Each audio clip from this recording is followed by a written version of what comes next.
Kipp, thank you so much for being on my podcast. And you're actually the first person to do this interview with me after 2 years, after I've taken quite a pause and trying to get back into it now. So thank you so much. I remember when I first saw your work, Ixestum. It was the first one of your animation videos that you created, and I was just like, wow, I was in awe of what you created. And I knew that I have to somehow get in touch with you, because for some reason I just knew that we're going to be collaborating at some point in the future. And I think that was 5 years ago, so here we are now. Oh my gosh. Yeah, it's been a while. Time flies. I know. Well, thank you very much for having me, Desi. There are a lot of reasons why I'm glad I made that film, but one of them is being able to make new connections like this in this kind of area, so to speak. So yeah, thanks for having me. Oh, thank you. But yeah, no, it's amazing how many doors it opens, once you kind of put out your creation there, and it just starts to kind of draw people and opportunities and things like that. So I very much resonate with that, with what you said. But yeah, so I really want to know, firstly, kind of to begin with, tell me a little bit about your story and kind of what got you into animation, what got you into doing this. So yeah, let's go back to the beginning, kind of see how this. Sure, yeah, definitely. Well, just trying to gauge the size of the nutshell here that I should use. I grew up in a town called Nyack, New York. Went to grade school there, high school. It's about an hour drive north of New York City, so suburb of New York City. Mother and father did a fair amount of work in the area in New York City, so that was one of the impetuses for us to move there. I had been drawing since I was probably 2 years old. I thought I was going to be a cartoonist, like Gary Larson, or someone who might make one-panel comics in the newspaper or publish them in ways like that. And I started watching Japanese anime, of course, when I was in middle school and high school.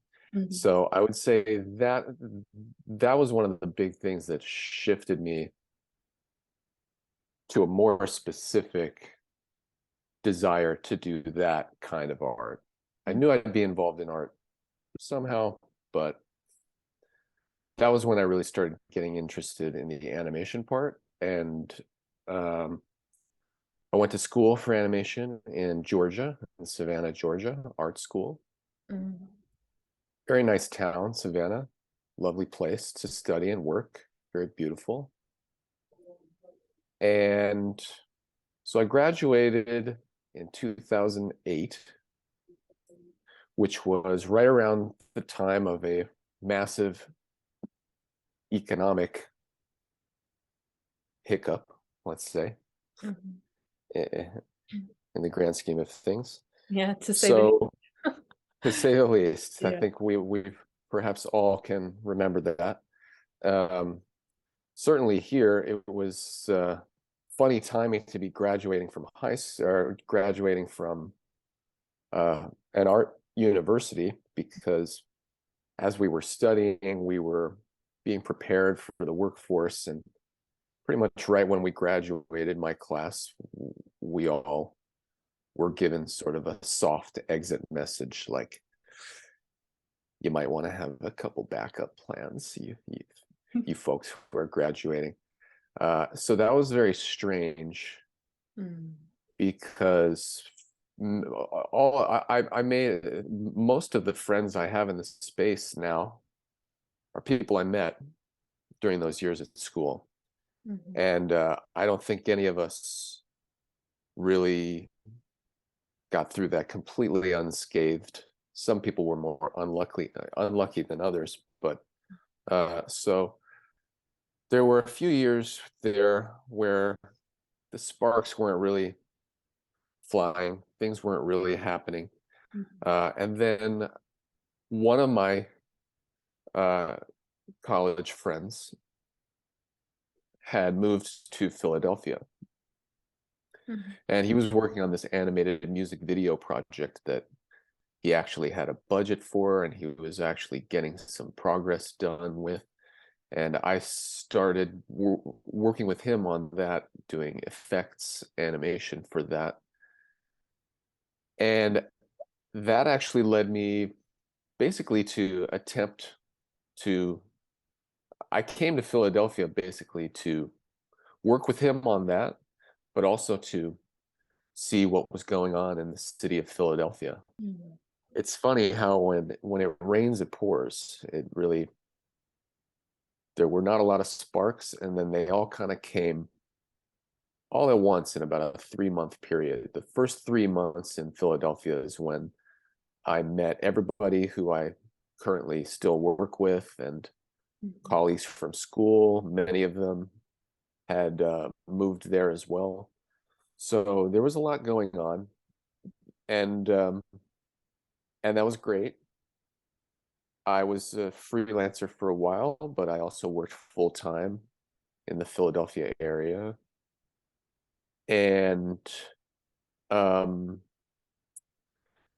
I guess the most recent period for me has been even more unusual, because after a few years of living in Philadelphia, I kind of, for the first time, was exposed to life in Europe. I had never really been to Europe very much, but I took a vacation to Berlin, Germany. Just so happened to be at a time when the technology was becoming capable of folks like myself actually being able to do this work remotely. I think this would have been about 2014. So certain types of work were suited for remote work at that point, but for what I was doing, it was a lot of heavy lifting, computer based motion graphics and animation that required hefty computer power. So it didn't seem likely that that could be remote until at about this time it became possible to do this type of work with really powerful souped up laptops and portable equipment. So I basically for about the last 8 years I've been more or less nomadic. I've traveled quite a fair amount. I've done my work on the road with, I think there were only a couple of hitches in there. Other than that, I've been very lucky to have been able to do that. And the technology just keeps improving. So I think thankfully this type of work is still suitable for being remote. And that's kind of Where I'm at now, I'm about 8 years into a nomadic stint. Perhaps that's the wrong word. Stint might imply that it's shorter. Yeah. This has been a more substantial thing. And a lot of my colleagues and friends are in the same situation. They can also work remotely. And so I've been able to enjoy also having sort of a version of a social life, Yeah. despite being kind of all over the place. Amazing. And yeah, I Wow. guess that's a medium-sized nutshell for you. Oh, thank you for that background. That definitely gives me an idea of kind of how what your workflow has been like in the last few years. I remember you telling me about that you were traveling, but I didn't realize it was actually like really, really traveling, like digital nomad type of style, which is pretty cool. And yeah, it's amazing what you were saying about the technology, how much it has just changed over the last kind of 10, 15 years. And I think in every field with music as well, you know, people, you don't have to go to a studio to record music. You can just do it from your home and, you know, have the equipment there. And it's just changed, I think, yeah, the kind of the whole you know, it's changed everything for so many people, so it's made it a lot easier, which sometimes I feel like I kind of still miss the, you know, that being so distinguished and having those parts kind of, oh, you go into a studio to do this or you go into do that. But then again, I think it's just made it so much more available to people who otherwise wouldn't have had a chance to do anything like that. So that's pretty cool. Yeah, I will admit that it's probably a bit unusual for an animator to be this level of remote. It's typically other types of work that are more based in writing or perhaps marketing or just easier to do uh, with just a laptop. But yes, the tech has been a big part of it. For a while, it was just very inspiring. I think we can get into this more, but at this point, the technology's actually starting to scare me a little bit. Yeah. How quickly everything's advancing, but A little too as far. far as Yeah. yeah, but as far as tools go and um, just the ability to do different types of work, that's obviously great. And I do know what you mean, though. Sometimes nothing really beats having an office or a studio where you can kind of contain your experience, and then that can be nice because once you leave the studio, you can kind of leave the work in the studio and have a little separation in life. I think if there's anything I would say about myself, it's that my work-life balance sometimes looks like a mushy soup combination where they kind of bleed into each other, Yeah. That, depending on what's going on. yeah. I think it's And pretty hard to someday, like it too. yeah, I think someday, I'm sure other artists would attest to this, but at some point, sooner or later, one does need a consistent space. Just a week or two is not really long enough to really experience a place. Oh yeah, definitely. And yeah. Mm. Yeah, that's what I find as well. I've traveled as well. I've been kind of like a backpacker. And yeah, Mhm. definitely. I mean, it's really nice because you get to see so many places in a short period, but at the same time, you don't really get to absorb the culture properly and, you know, kind of feel into the vibe and the energy of the place. So I think definitely staying a little bit longer is, it's gives you a whole new kind of experience.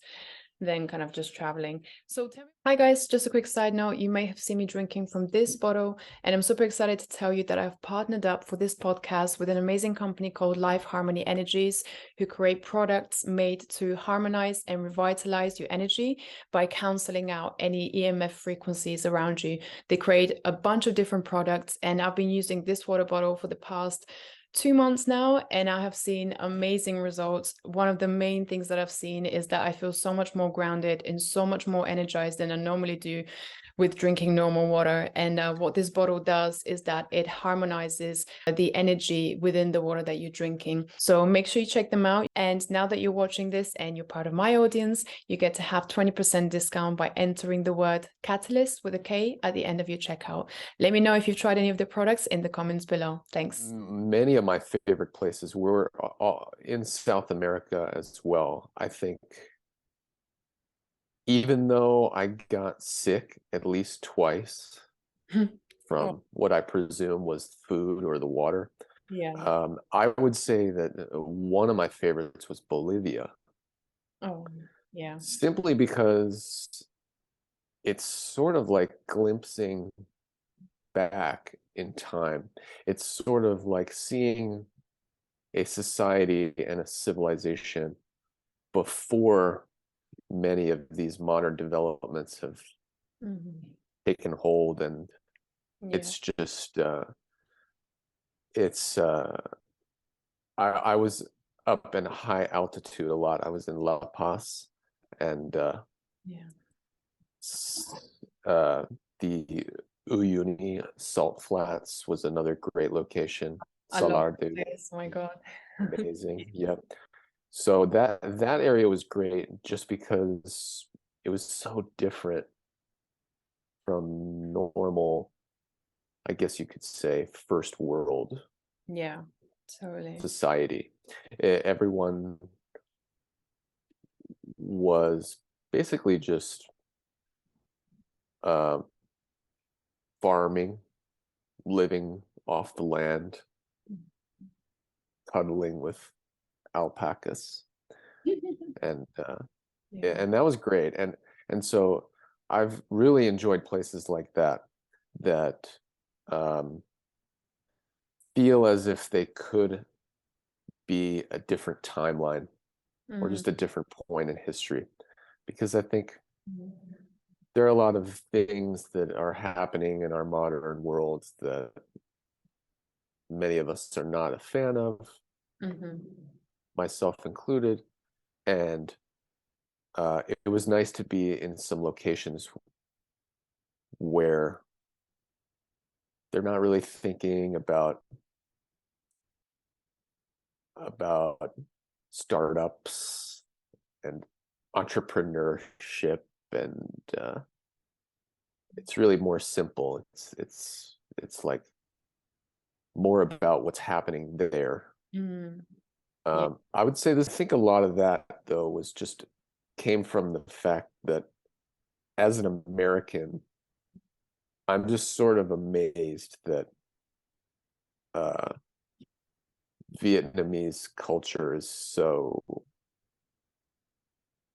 nice to Americans. I had all these preconceived notions about what it would be like as an American to be in Vietnam, and it's just amazing. Like, wow, you folks don't have any grudges, I guess. Really? Is that how it felt when you were there? That's how it felt. Yeah, it was almost like it was in a way almost being spun into an economic boon for them, because as an American, I was a tourist. I was there sort of to spend money in the country, and they liked that. And but it's very unusual and just crazy to think that all of these developments were not that long ago in history. Yeah. Also, I could say that about Cambodia. I was in Cambodia for about a month, and I went to some of the locations that were being used by the Khmer Rouge, and that was even more recent. That all of that is very stunning and shocking. But yes, I've enjoyed those kinds of places, and there are plenty more that I haven't been to yet that interest me. But I do have a thing for, I like being near the water, so I have a thing for islands. Oh, Japan is also a very interesting place. I mentioned that I started watching Japanese animation when I was in middle school. I've been obsessed with Japanese art since then, so I would have to, I would be remiss if I did not mention Japan on that list. Amazing. And I'm sure I can think of more, but yeah. I'm curious to know, what was it about the Japanese art anime that drew you towards that style? Well, I was always into sci-fi, kind of, I guess you could call it fantasy, but it's more on the sci-fi end of things. There are a lot, it's a huge industry, and there are many anime franchises that most Westerners would not have even heard of. Only some of it kind of makes it to the US, but I was seeing it on TV, and I was seeing, and I was watching things that were just very cool sci-fi stories, and I just really enjoyed seeing animation that was a little more adult, let's say. Touched on some more adult themes, and was something other than just Disney or DreamWorks. So I liked that too. I liked how a lot of it was dark, and that just made it cooler. Yeah. And a lot of great effects, things exploding, magic, and all that fun stuff. So I really enjoyed all of that stuff. And also I had been interested in more ancient art as well. Well, I suppose ancient is maybe the wrong term, but more antiquated art, calligraphy. Yeah, calligraphy, woodblock prints, Hiroshige, Hokusai, the Great Wave, all that good stuff. Yeah, you can see some of that style in the Ixestum movies. Absolutely, yes. Very, very influential, and something that often comes out in what I'm working on, just because it's been rattling around in my brain since all the way back then. Yeah. It's early high school. Oh, amazing. Well, tell me a little bit about that. Like, how did you come up with the idea, and what led you to do the Ixestum? We will die. But when we go cold and dead, the elements that make us up will be rearranged in new kinds of energy. So in that sense, we are agreeably immortal. So I had been working with mainly clients in the US, but I had been spending most of my time outside of the US. This would have been in 2015, 16. There were about 3 or 4 years there where I was not in the US very much, maybe a month a year. But I was working with US companies and US clients. And it's great to pay the bills, but it's all very sterile and corporate and boring. And I had always had an interest in making my own short films. The nice thing about a short film is that it's manageable, it's doable for a single animator in theory. It's still nice to have a small team to help you whenever possible, but I had always wanted to do that, and I could see that even though I was enjoying having free time to be out and about, the work life I had was sort of not allowing me to have anywhere close to enough time to do something like that. And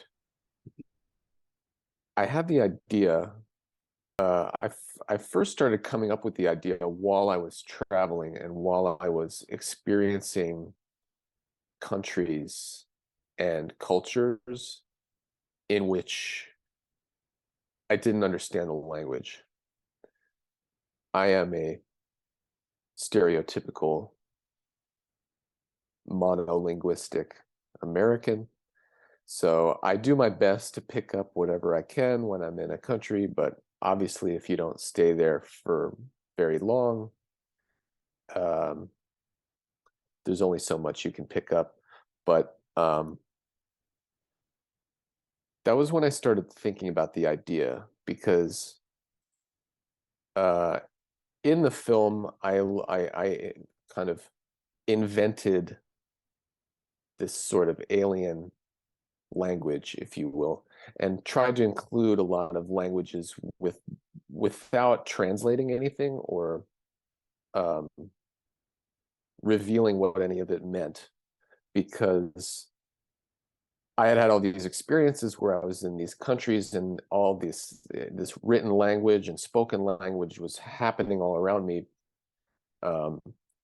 And when you are not focused on the meaning of what people are saying, you can sort of focus on just the sound of how a language sounds.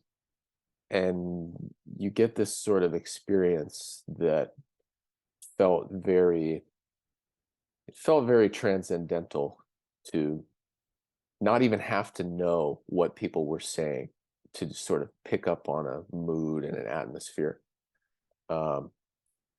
So that was a big part of it. Also, I wanted to incorporate more drawing into my workflow. I wanted to do that more. It's not something that usually is requested with the kinds of work I do to pay the bills, so to speak. So all of that kind of came to a point where a lot of it was just timing.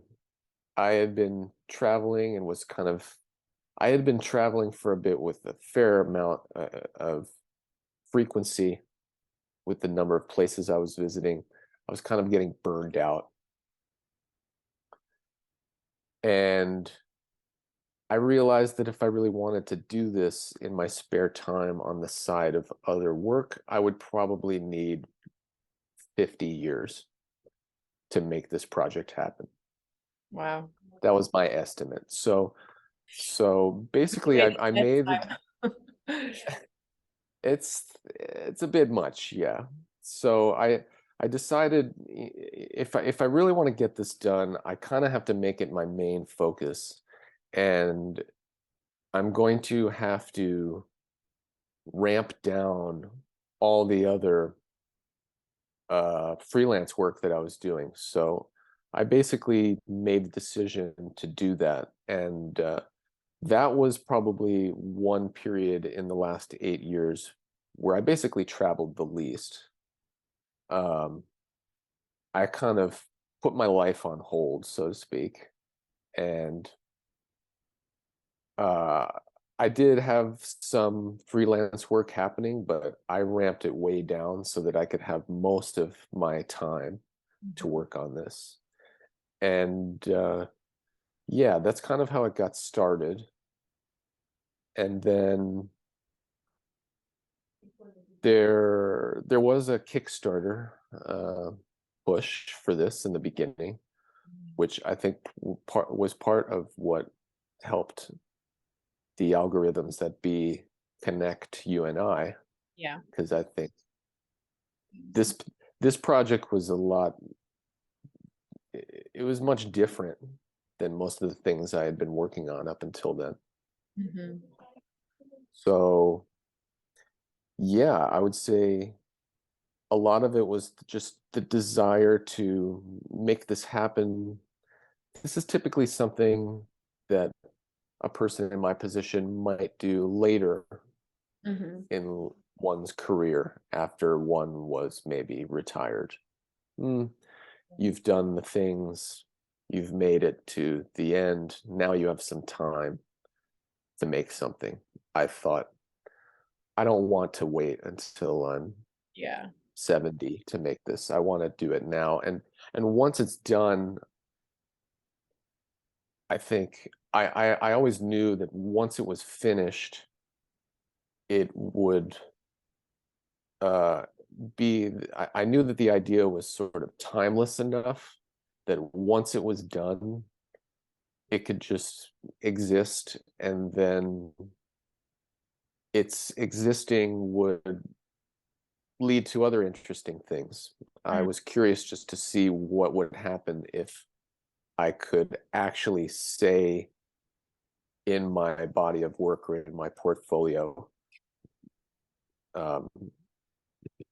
yes, I have done this thing that I wanted to do for years, completed a personal project, made it something I was proud of.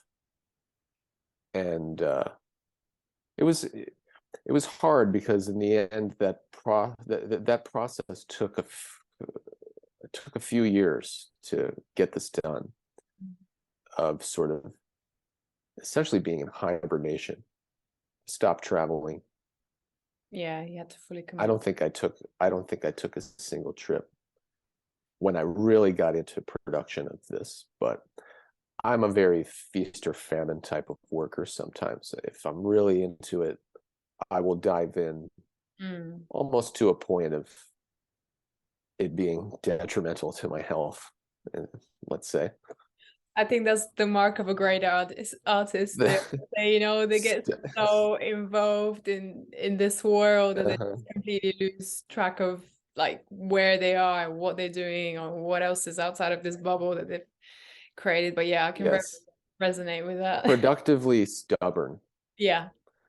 Because although I was stubborn, I do feel like I got a lot done during that time. Yeah. And sometimes so hopefully that answers your question. Yes, definitely. No, that was so interesting, and just to see your whole journey and kind of in a way what you've had to give up in order to create it. But I mean, like you said, it's kind of like a timeless piece because it doesn't really fit into a specific category. It doesn't really. It's like just this piece on its own that is like so different to anything else I've seen, and I think that's why I was just like, wow, this is so amazing. And just the different styles that you've created, and you've pretty much created your own style. I mean, you created your own language, and that was really impressive. Really, really, just like, yeah, I remember watching it and just thinking, oh my God, how did he think of all this? How did you? Thank you. A lot of it came to me from the traveling. So many places can feel so different, and yet at the same time, if you were to sort of jump to any part of the world where people are living, people are usually kind of more or less doing the same things. They're going about their lives. They're living with their friends and family, the jobs, the drama, routines. Right. What did Susie say about me last week? And so a lot of it was about, I wanted to capture that too, the the wild differences in places being equated to wild differences in style, visual style, aesthetic style. It's sort of like multimedia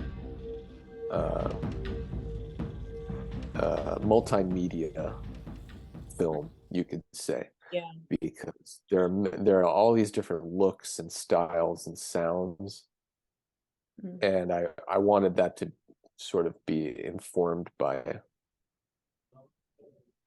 just how many different little worlds there are within the big one that we all share, and how they're all very different, but at the same time, as I said, humans are fairly consistent across all of these worlds, and that helps create a sort of a common thread amongst all of them. But it doesn't require language. The film doesn't really, I mean, I guess you could say that there's dialogue. Yeah. But it's not really there's one scene where there are many people speaking in different languages in this sort of just crowd of craziness, and without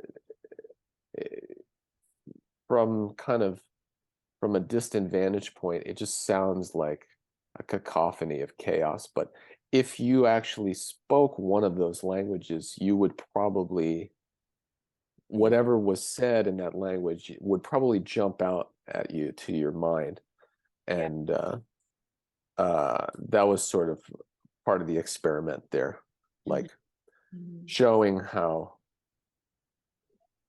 language affects our thinking. And we almost cannot help but decode what we do understand. And then if we don't understand, it's like the language part of our mind isn't even activated, really. It's almost like listening to music. But if it is a language you understand, our minds just automatically decode it without us even meaning to. So yeah, it was fun. I'm thank you for that. I'm glad it's being enjoyed for those reasons. Oh yeah, for sure. And I also like it kind of has a little bit of a spiritual aspect to it that's not really too obvious, too in your face, but there's definitely this kind of feel to it, especially in the beginning. Kind of, you know, the whole kind of ayahuasca type of trip.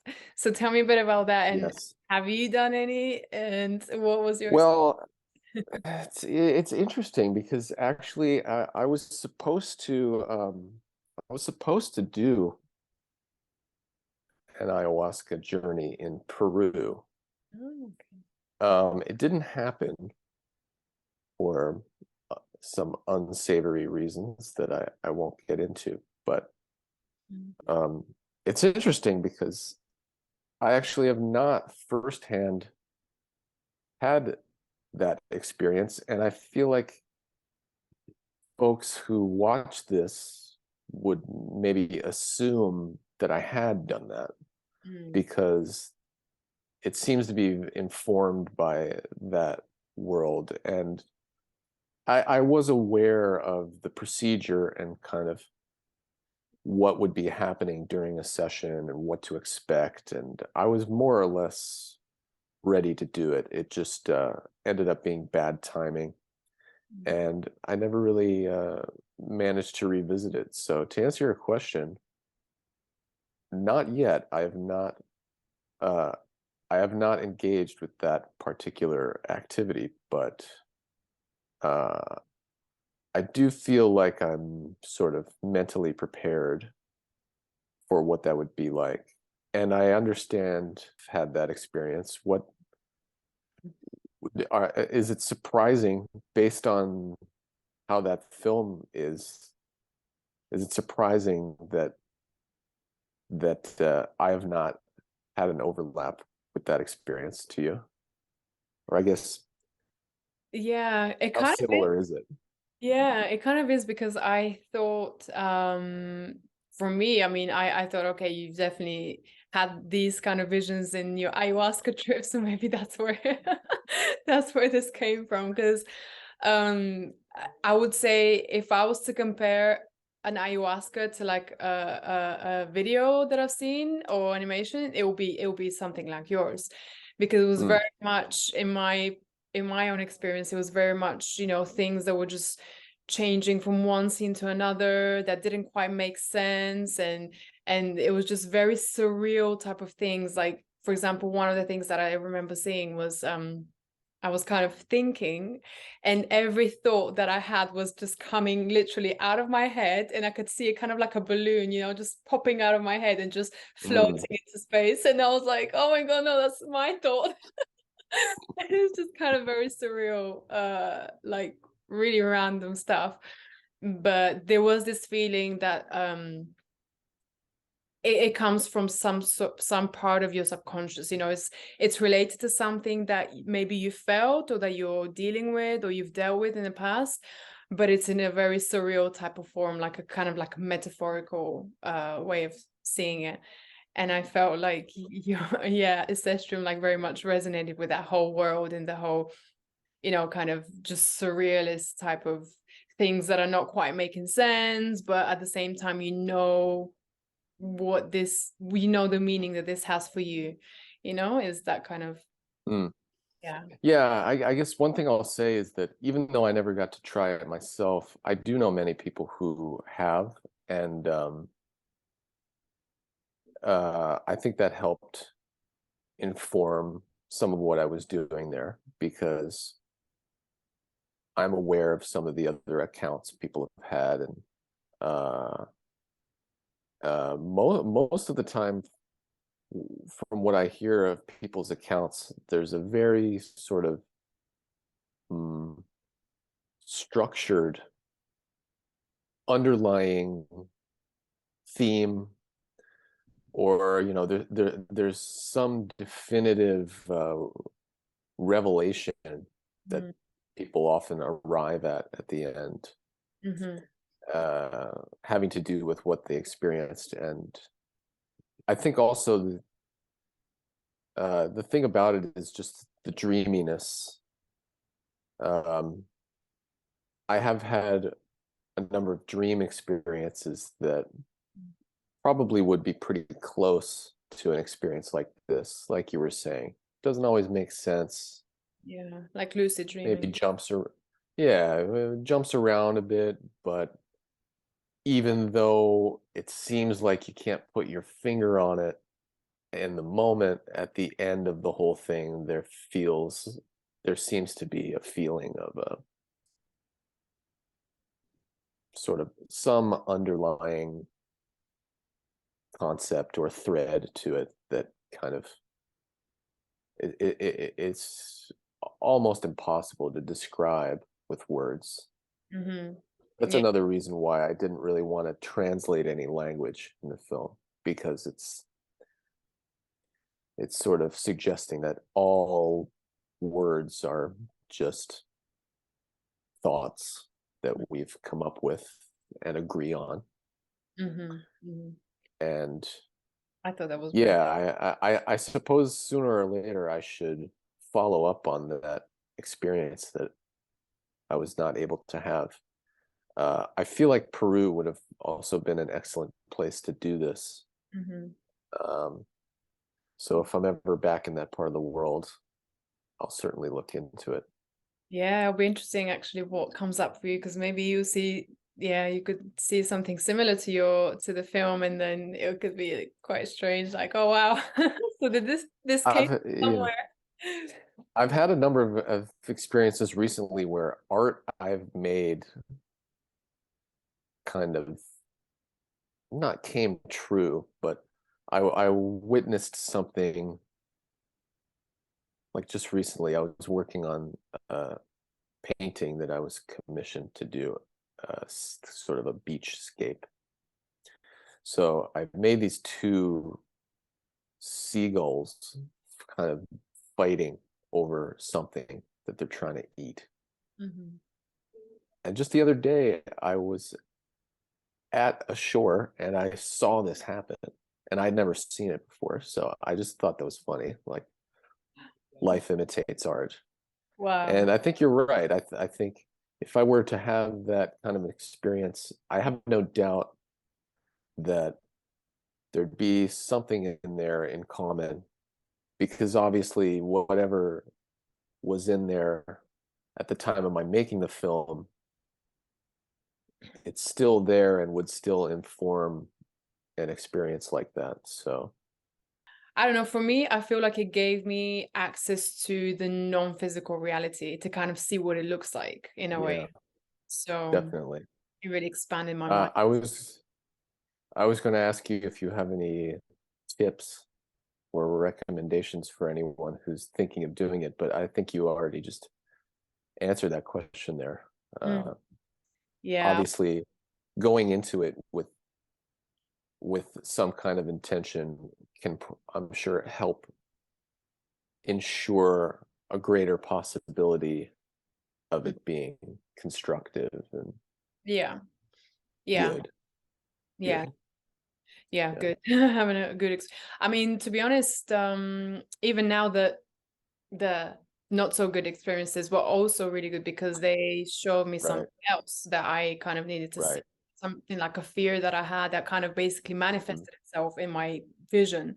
So that's really, and I think with the terrible experiences that people have had, that's normally what they say is that they basically saw kind of like their worst nightmare or something that they were really afraid of. And that's kind of the whole point, that it shows you the things that Right. you're willing to see for yourself or admit to yourself. So That's why I used the quotes around the term good. yeah, Because yeah, even scary stuff can be helpful, I guess. yes, exactly. It just depends on your perspective on it and kind of what you do with the information. And I think actually in terms of suggestions and tips, that's what I would suggest for people who are wanting to go into that, is to make sure that they do it well first with someone that's referred to them, like a, Mm. an ayahuasca kind of the people who actually facilitate it. Ideally, it should be someone that's been referred to, someone else has gone to them and they can say yes, they're legit, they know what they're doing and things like that, because there's a big process that has to be done before the actual ceremony even takes place, where the shaman, the people who are kind of doing the whole thing, they have to cleanse the space, they have to clear the energy, because what happens when you take things like that, and any substances for that matter, is your energy just opens up, and when that happens, it just allows for anything to come in. So if they haven't cleansed the space from negative energies and things like that, then anything can just come into your field and cause havoc. So Right. That could be yeah, less than ideal. yeah. Absolutely. Exactly. And that's why I say to people, never do it in cities, never ever, because it's just the worst place to do it, because it's just filled with all kinds of crap. So I can definitely see that. I mean, I I feel the abrasiveness of cities even yeah.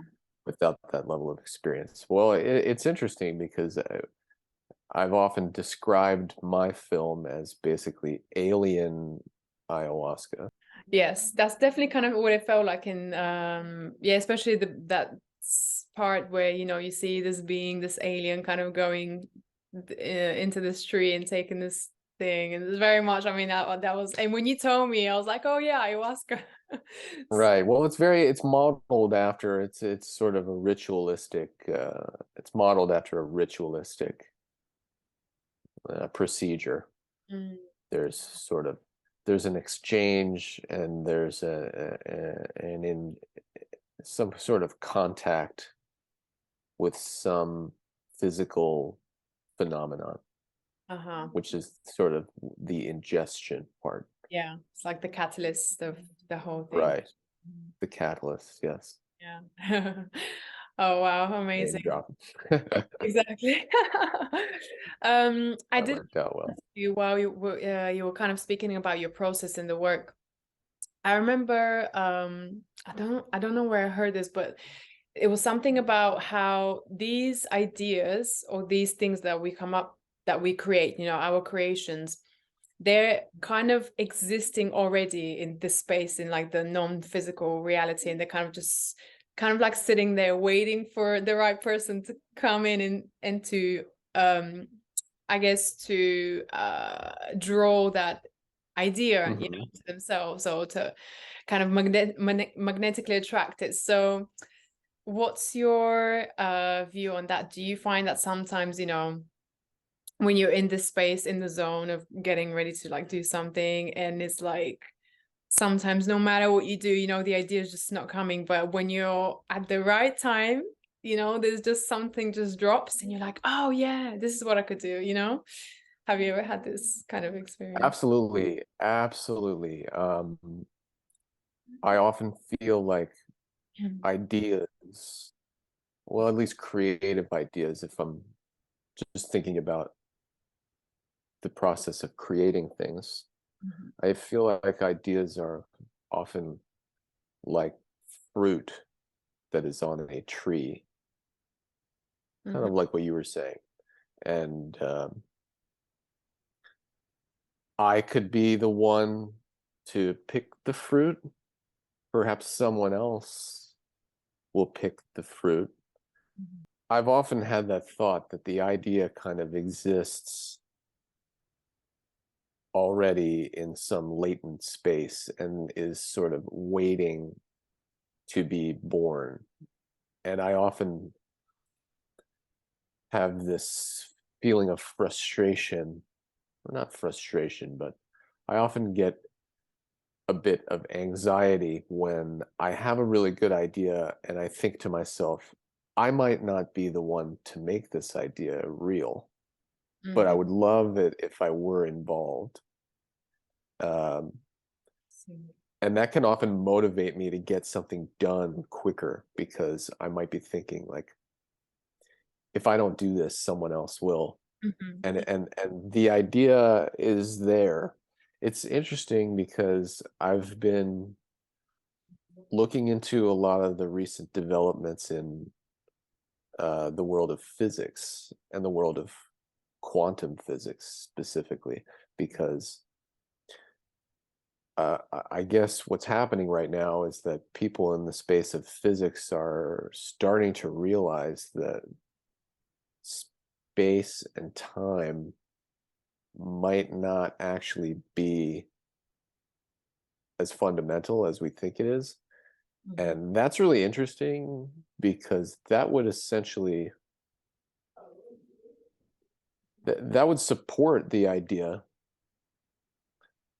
that everything exists already, and it's only a question of tuning into it, or being able to perceive it, or actually being able to experience it or not. Because the idea of the quantum is that there's just this underlying soup of all things that are possible. Only one or another thing will collapse into a real event, but the idea is that it was all that soup is always there in the background, even if it can't be described or perceived. And the idea that that might actually be more fundamental than the other stuff, I just think it's I I I feel like it's a nice time to be learning about this, because I'm sure there were times in history where any of these ideas that we were thinking about would not overlap in any way with science. It would be basically philosophy, or I guess you could put it in the bucket of religion. The only people qualified to talk about these things in history were often religious figures. Yeah. Dealing with spiritual things. But yeah, I have a hunch. I have a hunch that everything kind of already exists, and it's just a question of what we're attuned to. And a great thing, although I have not had an ayahuasca experience, I have dabbled with a few other psychedelics, and that's definitely one thing. Whatever else you can say about the experience, one thing it definitely reveals is that our day-to-day consciousness is just one format that we're tuned to. Yeah. And it doesn't even take that much. It just takes one little molecule,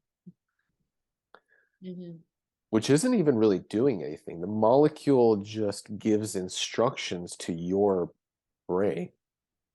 So it's really your mind that's doing all of that, as far as I understand it, from like a biochemical standpoint. So yeah, all of that is super,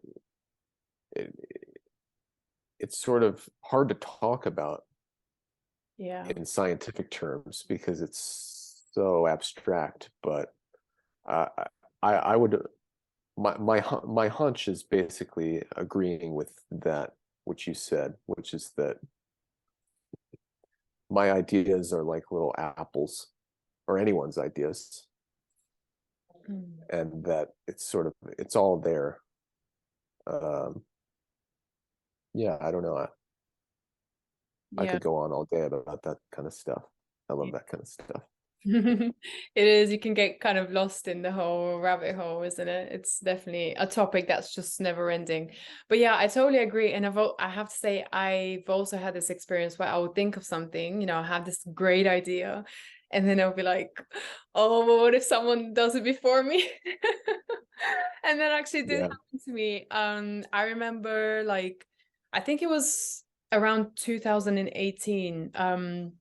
I had this idea out of nowhere because I was in this phase, was trying to be really creative and really, I was actually starting to first think about the podcast and my video work and stuff like that. And I had this kind of, I guess, I was in this entrepreneurial phase, and I really wanted to create some sort of a product that was kind of spiritual, and because I was in this phase.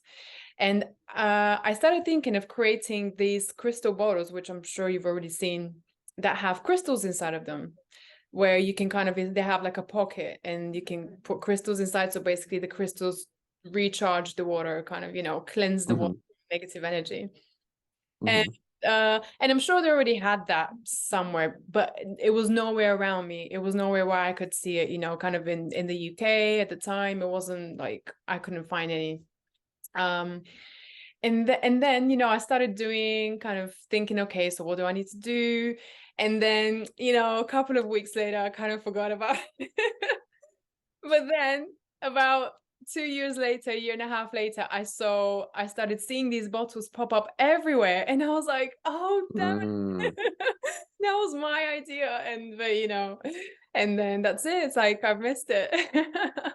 So that was pretty, it was like a lesson, you know, it's like, if you don't take the boat, then you're going to miss it. That's it. So, yeah. I forget which artist or artists said this, but there's a kind of, there's a well-known exchange about, you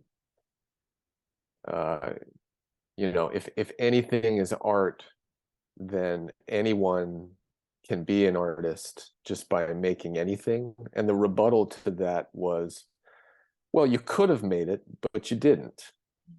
I'm the one who made it, or so-and-so is the one who made it. So, right. Whoever actually brings it into reality claims ownership of the idea. But until that had happened, it was your idea as well. Yeah. And yeah. Yeah. And that's the thing, like they say, you know, if you don't take the action, it's not going to happen. You can try and manifest it all you want, but if you don't actually do the steps in the physical reality, it's just not going to happen. So I think that was a great lesson as well, to just be like, okay, when I have an idea, if I really want to do it, I really need to do something about it. So that was interesting. I actually remember, I forgot his name. He's like a really famous speaker from the 80s or the 90s. But I heard he had, you know, these motivational speeches that you hear, that you find on YouTube and stuff like that. Mm-hmm. So someone had created one of his, you know, his kind of speeches that he's been doing. And I remember one of them, it was so powerful. He said something like, what are you gonna do when you're dying, you're lying on your deathbed, and your dreams come to you and say to you, I came to you and you didn't do anything, you know? Right. And that I was just yeah, was so powerful. Yeah. that is good. It's a good point. Mm. They came to us Yeah. in many cases. Yes. Yeah. There's something else I wanted to mention, which I think you've actually spoken about in some capacity. I also have this hunch, if you call it a hunch. People always say that they didn't choose to be born. We were sort of involuntarily thrust into existence. And I like to think the thought, well, what if that's not true? What if we actually somewhere did make a decision to exist in this form? And of course, while we're in it, we would not remember making this decision. Yeah. Because despite all the science and despite all the sort of big brain thinking about this, it's hard to actually come up with an answer to the question, why did anything end up existing at all? Perhaps it was a decision. Yeah. A decision was made to exist. This is fun to talk about because it can't really be disproven or proven very well, but there are a lot of interesting things like that I've been thinking about more, especially as I got into some of the work behind this short film, because it's all about that sort of existence in general. What is it? Why can't we explain what consciousness is? It seems like it should be so simple, but even our greatest minds can't really come up with an answer to that. So I actually find some people find that scary. I find it very inspiring. The things we don't know are very interesting to me, and I kind of, in many cases, I enjoy not knowing what's going to happen.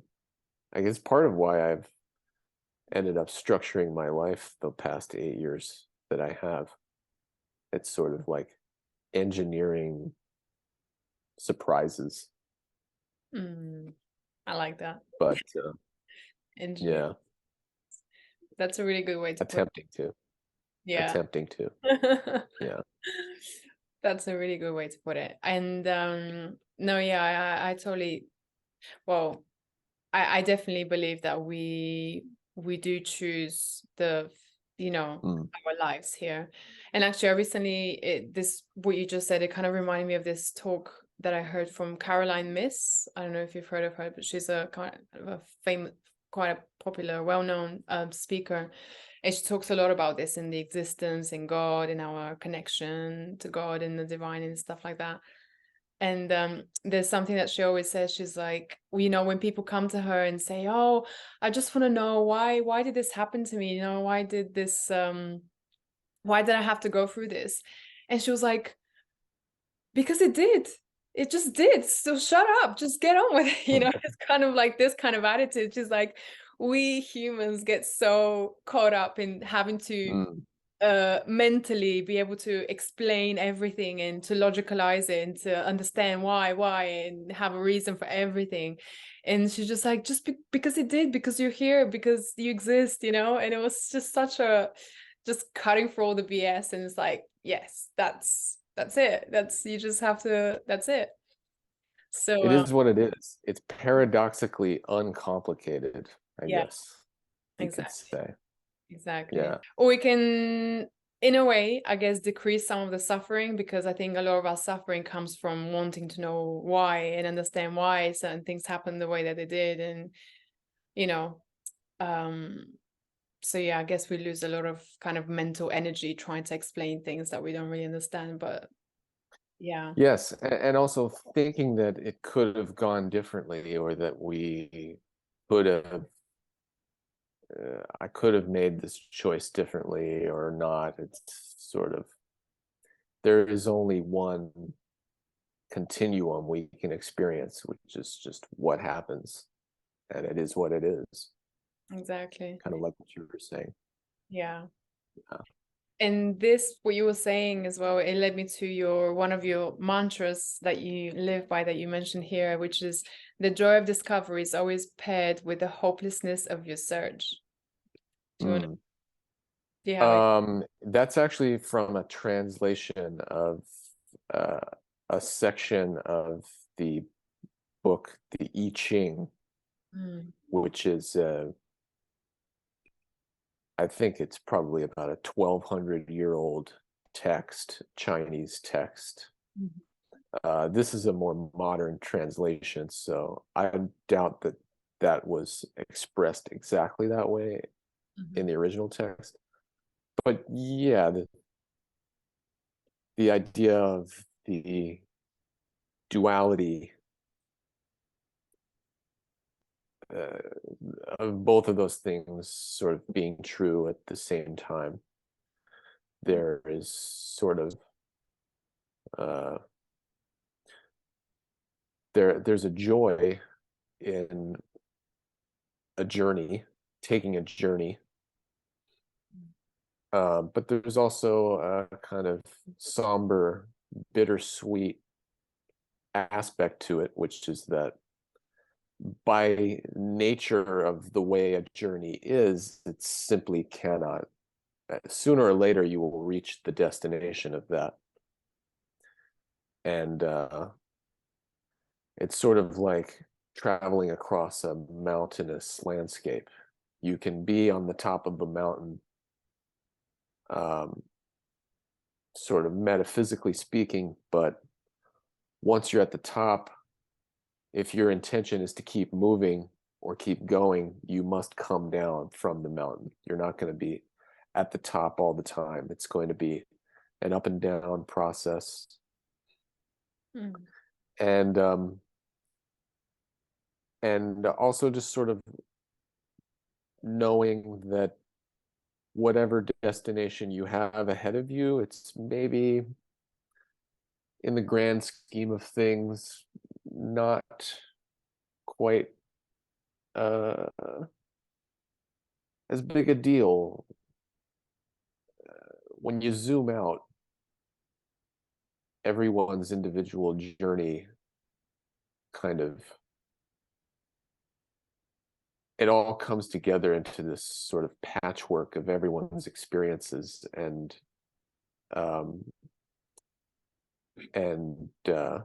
there's sort of there's a bitter sweetness to that, because sometimes you find what you're looking for, sometimes you don't. But even when you do, I think it was an Oscar Wilde quote. I believe it was Oscar Wilde who said, how does it go? He said, there are two great tragedies in life. One of them is not getting what you want. The other one is getting it. Once you've gotten what you want, there's still something that's left unsolved, which is, what are you going to do now that you have that thing that you wanted? I like that. Will you stop looking for anything? If not, what will be the next thing? And that's sort of how our lives pan out. We often achieve things that we want, and I will say that happened with this film, that I was miraculously able to finish in less than 50 years. Once it was done, I had this sort of post-completion depression. Like, I just pushed so hard, and this had informed all the decisions about how I was spending all my time.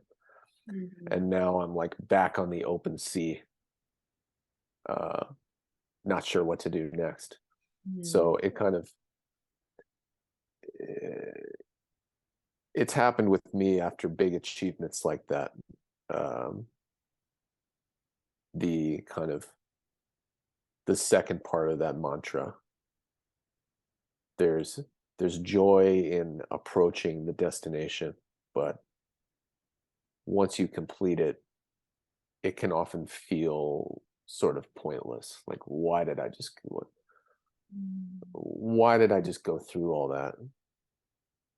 And the reason we go through it is because there's joy in the process, I think. And I don't think you have to be creative to experience that either. But for creative people, it can be a little more visceral, because this is sort of, these are our brain children. So we're brain parents to these ideas, and we get attached to them.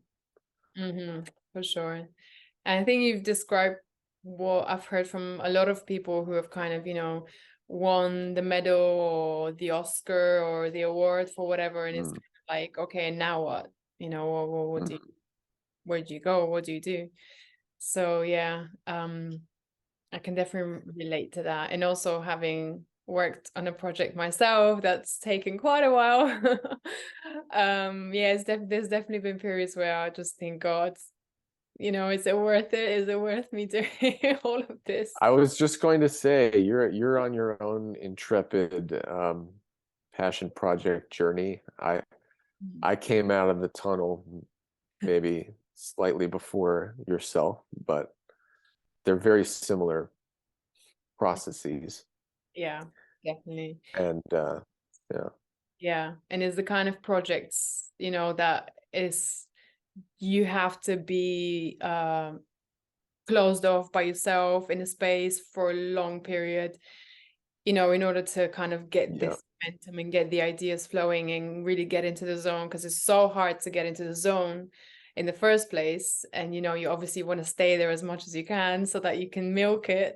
But then it's quite difficult. I definitely feel like I've found that quite hard to have that balance between my life and this work. And so it's not been an easy. I definitely struggled.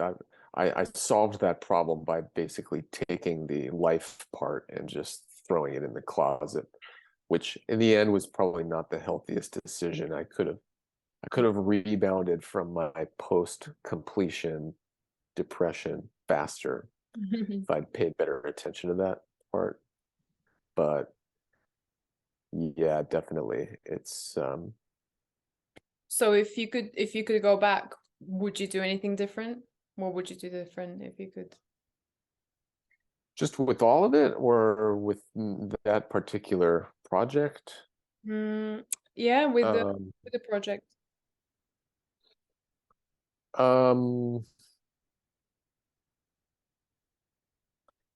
I can't really say for sure that I would do anything differently.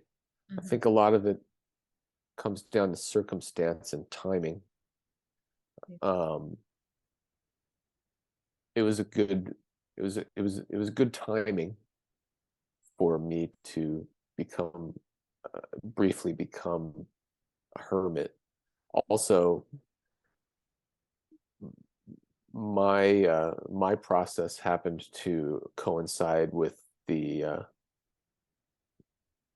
as I've been calling it, the great hand sanitizer flood of 2020, in which all of us were forced to be hermits, not just me or us. So I think maybe it would have been more difficult actually to get through it if the world hadn't shut down, because Mm-hmm. it had that did help me refocus. I kind of thought, well, I have this work to do anyway. I Yeah. may as well make the best of it. But yeah, I mean, not really. I think if anything, I would maybe have just gotten it done sooner. Mm. But again, a lot of it depended on the technology. I made this entire film on a 2014 MacBook Mm. Oh, wow. that was able to do it.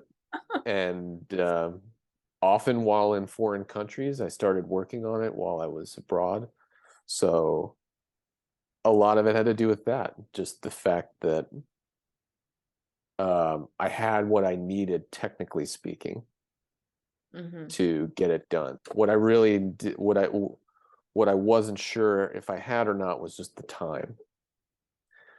Once I found the time, I had everything else in place that I needed. So yeah, I think I don't have too many regrets about that or anything else, just because if it really were going to have gone differently, it would have also required different circumstances, and there's a lot going on outside of ourselves Mm-hmm. that can have an impact on what we're doing. Yeah. Yeah, for sure. And and some of it is completely out of our control. I mean, we were not given the privilege of choosing whether to have a massive global pandemic or not. It's just happens, affected all of us one way or the other. And yeah, so it's difficult for me to actually uh, make the claim that I would do anything different. I'm not sure what I would have done differently, except just get it done sooner. Mm. Yeah, no, But that's sort of, yeah. And I feel like if you look at it from kind of like a higher perspective, I feel like it just it's done when it's supposed to be done, all the little like things that delayed it and stuff like that. I feel like there was a reason for that, even with my project. I feel like if I had done it earlier and had finished it, like 5 years ago, I feel like people wouldn't have been as open to the information as they are now, because spirituality has progressed a lot in the last kind of 5-10 years. And I feel like people at that time probably wouldn't have got it as much, and they would have been a lot more close to it than they would be now, because now it's almost like everyone's in spirituality and everyone wants to know about this and that. So yes, that kind of works. It's interesting here how it's a hot topic, for I sure. guess. Exactly. It's quite trendy. Yeah, that's a great point. I suppose something similar could be said for my film. I don't know. Yeah. Uh, perhaps it would have been even more peculiar if completed sooner. Um, I we might not get too deeply into this subject, but part of what scares me about the technological advances we're experiencing is that many ideas for things I'd like to do, passion project type things, like I was saying about the film, I kind of made an educated guess that unless I devoted myself more or less full time to doing that, it would take something like 50 years to do. I have that's not the only idea that I kind of have on the back burner. I have a number of these things that I've been kind of thinking about, but when I look at it technically, I think, well, that would take me 200 years to do. I mean, that's simply not happening on my own. However, developments of just the last 6 months make me think, well, that projection I had that it would take me 50 years to do this, maybe with these new tools, it wouldn't take as long. Maybe it would take a fraction of that. And that to me has actually been inspiring. A lot of people are freaking out right now about AI as sort of a scary bad thing. And to me as a creative person, there is a silver lining, which is that project I wanted to make that would have required a team of 12 people and 5 years, maybe now it could be done by one person in that amount of time. Or just less time with more of the participants. So totally. There's a whole lot to dig into there. That's a whole thing in itself. Oh yeah, for sure. But yeah, no, I completely agree. I feel like with this whole AI thing, as much as, people are like, ooh, scary and what's going to happen, AI is going to take over. There is, I guess, the positive sides of it, which we might as well use for our advantage to do the creations that we want to do and to do the things that we've wanted to do for a long time, but we haven't been able to because of the resources or the time and things like that, like you just mentioned. And now all of a sudden they seem more possible than ever. So it's like, well, why not, But yeah, obviously I guess everyone just has to be kind of very mindful of what it is that they're doing and kind of what they're participating into with all that. But yeah, I think that's with everything. There's always two sides to everything. So yeah, well, the part that's scary is that I do think it will affect job markets, especially in creative spaces, because this, just hypothetically, let's say I had a project and my plan would have normally been to hire maybe a bunch of concept artists to help come up with imagery, really early preliminary of imagery for something, anything. That might have been something that would take numerous weeks. Maybe I hire out for 10 human beings to make some images, and we collect them all together and look at them and pick some and reject others. That would be a process taking weeks and multiple humans, and that's all not true anymore. It can be done by me, by myself, in one afternoon with one of these tools. Hundreds of images, one afternoon. So that's what's scary, is just that all those commissions that I would have hired out to humans, maybe I'm not going to do that now. The project will still be happening, and I think that new jobs will be created that never existed before. But it's freaky, because just a year ago, a lot of these tools either didn't exist or they couldn't really do anything very convincingly. It was just sort of a fun little experiment. And now, as far as the image creating AI is concerned, That's I don't just, know if you saw this, but there was recently in the news a photo of Pope Francis wearing this really fashionable white puffy jacket, like basically a Pope jacket, like a Gucci Pope jacket. yeah.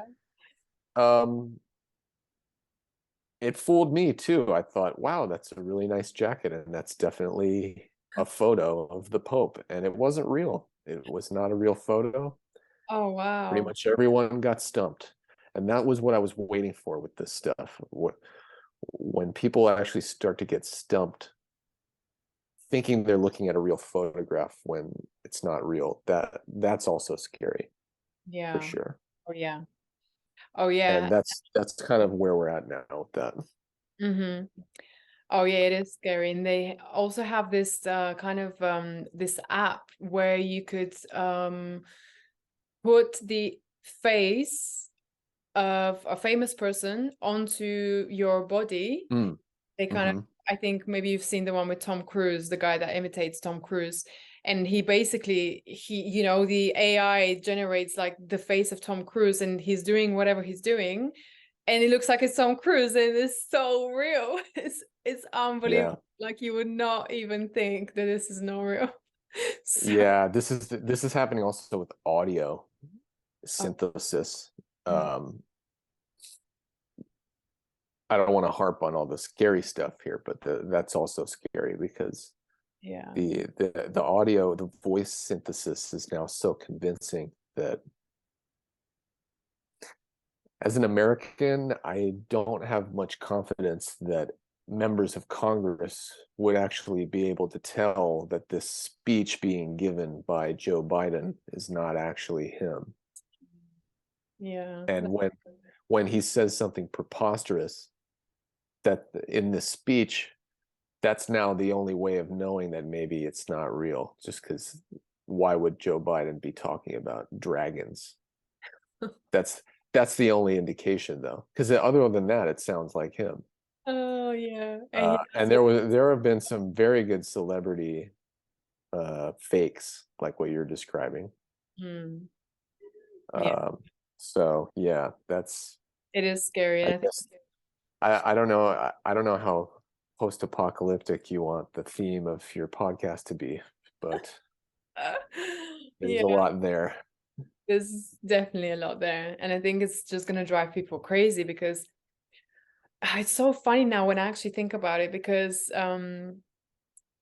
last year I had this like feeling in me that I really, really need to tune into my intuition, and I really need to reconnect back with my intuition, because I felt in me like we're gonna be coming up against things that are just, I mean, we have been for the last kind of few years, but even more now than ever before, that we're gonna be, you know, blasted these things that are not actually real, that are kind of like an illusion. And I really felt like, okay, I really need to work with my intuition and kind of make sure I'm really on point.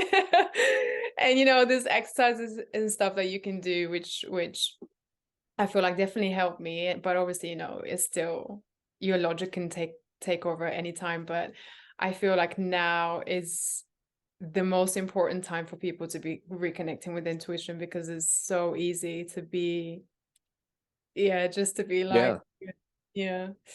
and reconnecting with real life. I think a lot of the weakness that we now experience in society is how tied we've all become to these digital Mm, platforms.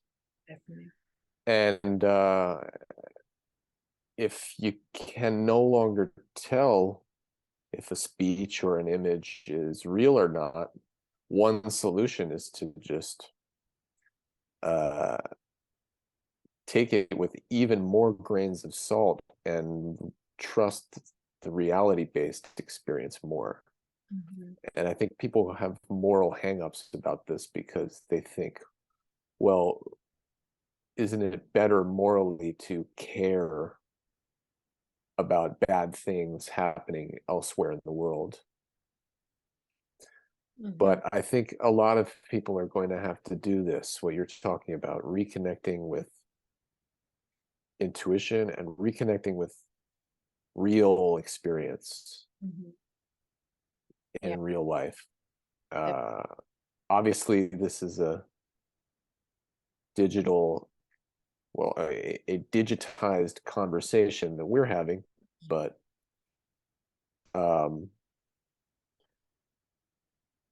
I think it'll become important for people to not get too deeply sort of caught up in these rabbit holes where Mhm. they're getting their information about the world from these methods of integration that are not, it's basically just a screen. Mhm.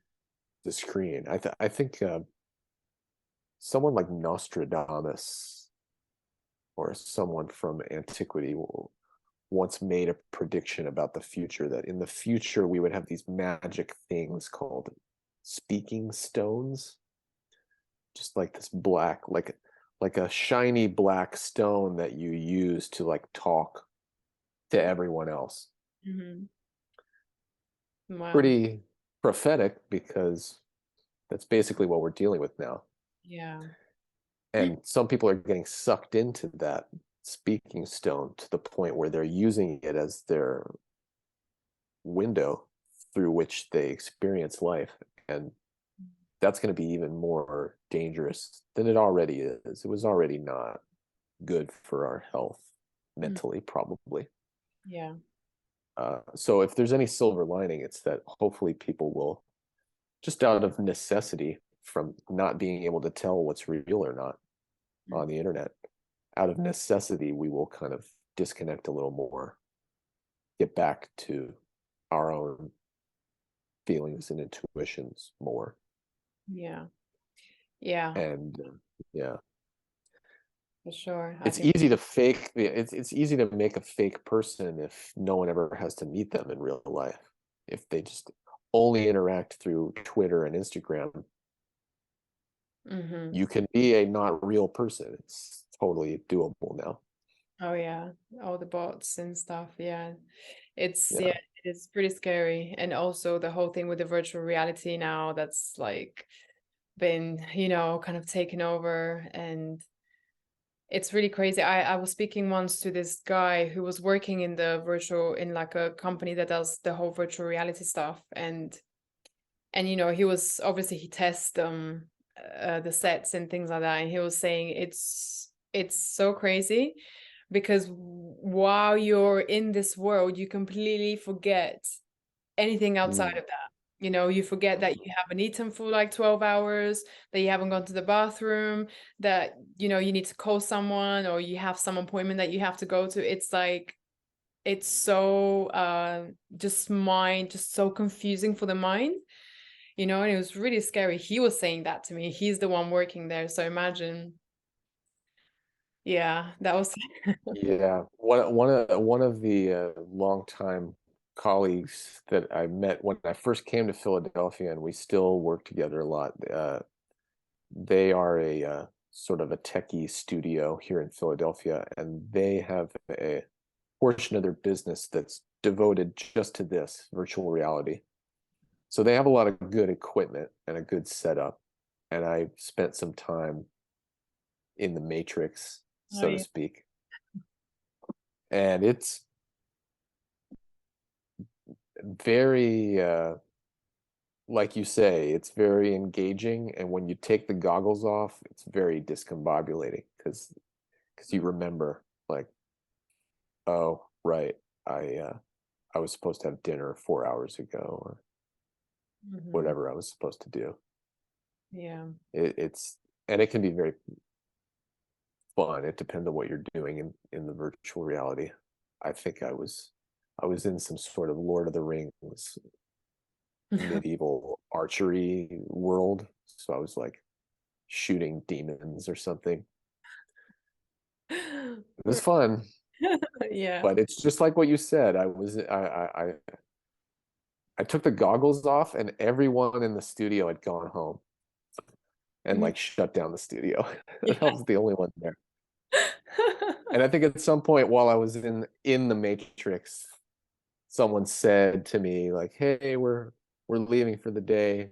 Yeah. Just close up when you're done. And I just kind of was like, oh, what? Yeah. I'm shooting orcs. Busy. I'm killing demons here. Don't Killing disturb demons. me. I'm trying to save you folks. Yeah. Oh God. Yeah. Yeah, it's pretty amazing. But yeah, we'll see. We'll see if humanity is really ready for this or not. But yeah. I'm inclined to say not exactly, but I think I'm not freaking out quite as hard or severely Mm, as other people are. I think, um, but it is quite interesting and quite freaky. mhm. One dream nested inside of another, Oh boy. so to speak. Getting more and more like the Matrix. Right. And Yeah. if we can take the virtual reality goggles off, perhaps there's another set of goggles that can be removed again. Yeah. Another thing that's interesting to me is how the similarities between the way computers work and the way our conscious experience works, sort of Mm, like also going back to the idea of things existing already. In mhm, the world of a computer, the world has been built and it already exists fully in code. mhm, But when you have the goggles on, you're only seeing the part that's being rendered, so to speak, for your perception. And um, I think there's a lot to that. Our brains are clearly taking in a lot of data mhm. and generating an experience. And I know we've barely touched on it, but it also has interesting implications for the afterlife Mm, yeah. because uh, if all of that exists already, then it stands to reason that we exist after we're dead, in a Mm, sense. mhm. Yeah, it kind of, yeah, if you believe one, then why can't you believe the other, isn't it?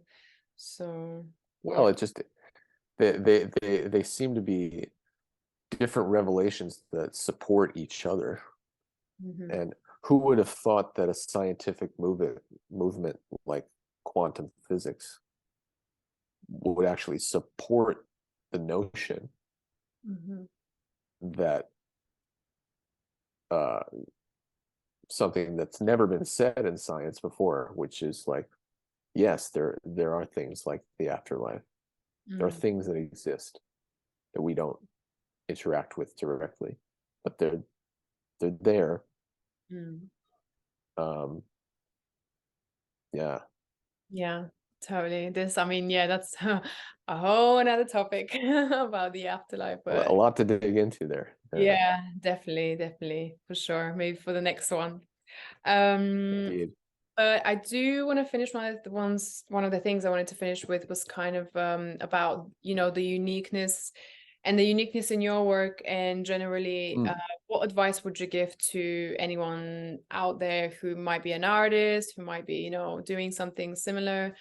Um, what are, what are some of the ways that you think people can become more unique in their work and kind of the expression of their work?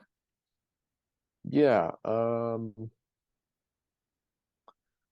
Well, I think I was thinking about this in sort of preparation to touch on this. I think, um, again, going back to this idea that things exist outside of our awareness of them or our perception of them, in a somewhat similar fashion, I think everyone is already unique, more or less automatically. The only question is whether it's being seen by other people. So I think if the question is about being more unique, I would say that might just be a question about how visible you are to others, because I do think that if a person is sort of focused on something outside of that question, the uniqueness is just sort of there. Everyone can be unique and intriguing and interesting. It's really just a question of framing and witnessing that. So if the goal is if a person is trying to be more unique, I would say maybe it's not a question of affecting the uniqueness, but just affecting one's visibility with that. And yeah, I think just like being focused on things that one is passionate about, and it's a bit of a paradox when we talk about being viewed by other people, because the outcomes we want, the way we want to be seen, is almost always better achieved if we're not explicitly trying to do that or sort of force that. I think yeah, I think uniqueness gets showcased in different ways, but again, it's really just about visibility. So if a person would like to be seen as more unique, maybe it's just a question of being more forthcoming about all of the things they're interested in and doing and trying to do, and putting that more out there. It's interesting because as an artist, I am the kind of artist who likes to not really share what I'm working on until it's fully finished. Almost like kind of a trick with the universe not to jinx myself, sort of. But I think